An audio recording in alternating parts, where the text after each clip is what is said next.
Hi, I'm Hannah Bernard. You're watching Market 1 Minute. Today I have the CEO and founder of Carats Diamond Brokers, Colin Ferguson.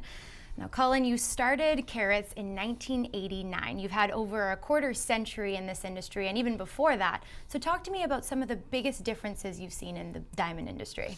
I think, Hannah, the biggest difference that we see in the industry, it's a very good question, by the way, can be summed up in one word. It's scarcity. You know, what's happening in the world right now is these ancient mines that brought the diamonds, really ancient volcanoes that brought the diamonds from the center of the earth to the surface are all being mined out, and literally we're heading towards a diamond shortage. I think that would be the biggest change. Certainly it's now evolving into even more than that as becoming a very accepted hard asset investment, much like gold or silver, but with even safer and more secure returns.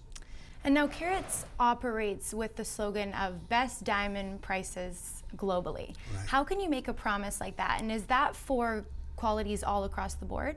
Absolutely, it is for qualities all across the board. And the way we can make this claim, and we make it quite liberally actually, is the fact that owning a diamond today can be a very scientific process. You know, you have large laboratories like the Gemological Institute of America, who are the leading educational facility in the world for diamonds, who can really grade the diamond for you, and you can go out into the market and price it. And when you do, you'll find that Carats simply has the best prices globally. Well, it's a really good promise to make. Now, we've talked about the past of the diamond industry. Now, talk to me about the future. What are some of your predictions? Well, I think one of the big shifts in the industry is what we're talking about. You know, one of the promises of certainly online business is the promise of value, is the promise of better pricing. I think the industry itself is in a real state of change right now because, you know, more companies, I think, will do what we're doing and go literally from the mine directly to the marketplace to supply the end consumer and really eliminating all these individual steps. When I was a child, it used to be really a neat De Beers commercial they had was where the diamond would be on 4 different continents before it got to her finger. Well, each continent took a piece. Nowadays, it's direct and direct pricing, and this move towards being a transparent hard asset. And now with all these changes, what's the opportunity in the diamond business for investors? I think the opportunity is returns, but unlike other investments, there's safe, secure returns where, you know, there's really 3 ways nowadays, I guess, to invest in diamonds. You can invest in the actual stone itself, which is really the safest and most secure way to do it. You know, you could do it through a fund. Even some of the big funds nowadays, we're seeing diamonds trade into the 60, 70, $100 million range, and some of the big funds are stepping in because they're understanding the value in this. Or you could go out and buy diamond stocks. But by far, to own a stone, to have it, the stealth wealth components of it, that's the best way to own them for sure.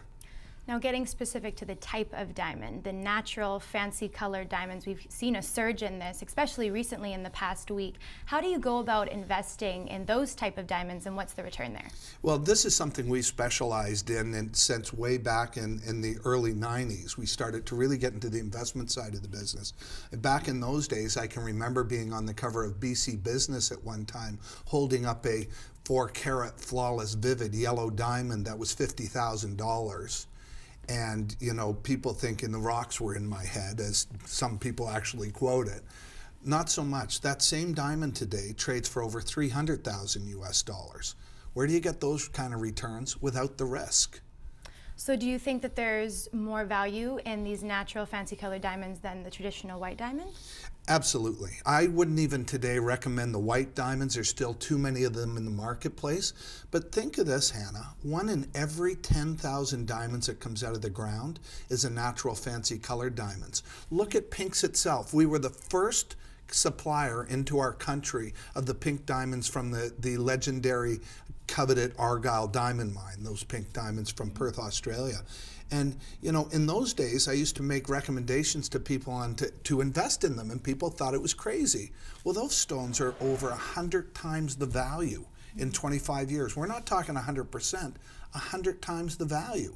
And you look at the other diamonds in the marketplace, the pinks, the blues, the reds, the greens, unbelievable appreciation. And today, what makes this so simple is the fact that these are the laws of economics.